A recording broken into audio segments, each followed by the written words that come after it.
Bună dimineața! 28 noiembrie 2023, ora 8. Ia să vedem care sunt valorile în această dimineață la stupul experimental din stupina mea. Ia să vedem prima dată termometrul de afară. E frig oricum. E frig, ia să vedem. Minus 3 grade. Arată, dar e rece.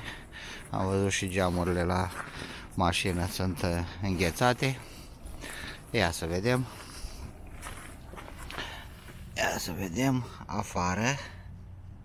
Minus 0,3 grade arată în să dau camera aproape așa ca să se vadă, deci minus 0,3 grade cu minus 80% umiditate în cuib avem 48% umiditate, 23,8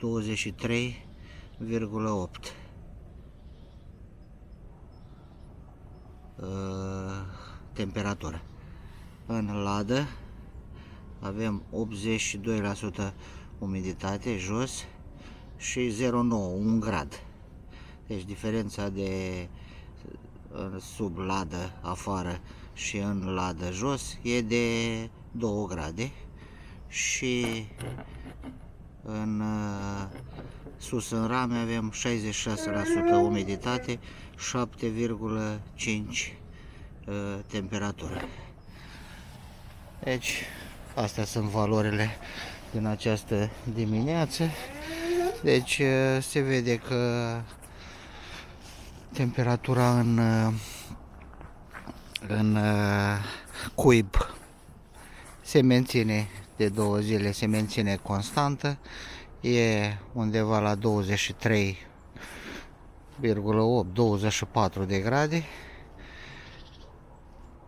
Afară e clar că temperatura e oscilantă de la zi la zi. Ați văzut,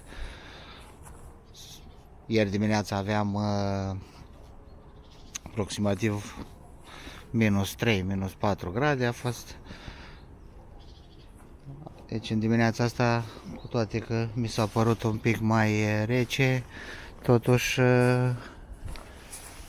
e mai călduț un pic. Dar e clar că de acum nu ne putem aștepta decât la astfel de temperaturi, cu toate că spre sfârșitul săptămânii, ce am văzut pe prognoza meteo, se pare că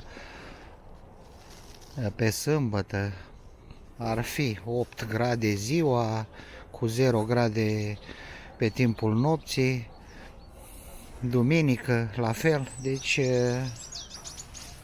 dar să vedem. Știți cum există acea vorbă că ești ca vremea. Nu știm cum schimbătoare poate fi vremea și vom vedea de la o zi la alta cum evoluează.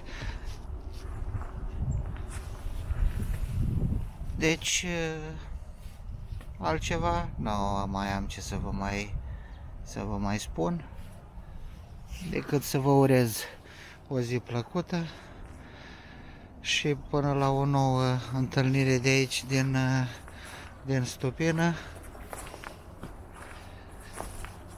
Eu vă urez multă sănătate și să auzim numai de bine.